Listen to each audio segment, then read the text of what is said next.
મને એવું હતું કે મને મારું ઘર અપનાવશે, કારણ કે મેં આવડી થઈ, મેં મારા ઘર માટે જે કર્યું એ કર્યું છે. અને જ્યાં સુધી આ સમાજ માટે મેં ગીતો ગાયા, સમાજના ગીતો ગાયા, ત્યાં સુધી હું બધાને વાલી લઈ ગઈ.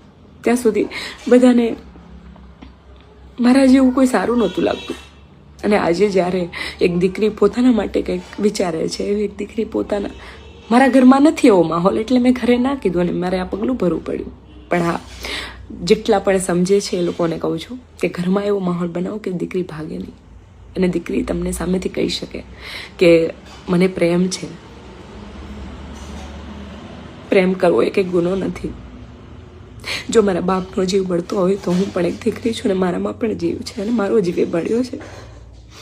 આજે તમે આખા સમાજે થઈને મને ચર્ચાનો વિષય કરી નાખ્યો છે. જે લોકો મોટા જે લોકોથી થોડીક ઉમેદ હોય છે, એ લોકો પણ આજે ન સાંભળી હોય, જે લોકોને વાતની ખબર જ નથી, એવી વાતો કરે છે. જ્યારે હું પટેલ સમાજમાં પરણીને ગઈ હોત અને એ દીકરો મને હેરાન કરત તો પટેલ સમાજ આવત? પટેલ સમાજનો દીકરાને તમે લોકો આવી રીતે જ વાતો કરત? કેટલી દીકરીઓ એવી છે કે જે પટેલ સમાજની અંદર પણ હેરાન થાય છે. ત્યાં જઈને વાતો કરો. હું ખુશ છું અને મારું જીવન છે, આખી દુનિયાનું નથી. હરેક વ્યક્તિનું પોતાનું જીવન હોય છે.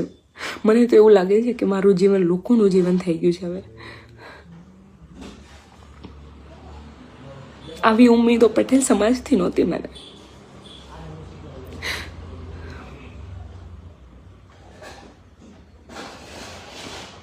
બની શકે ને તો કોઈ પણ દીકરીને આવી રીતે હેરાન ન કરતા તમે. તમારા ઘરે પણ દીકરી છે.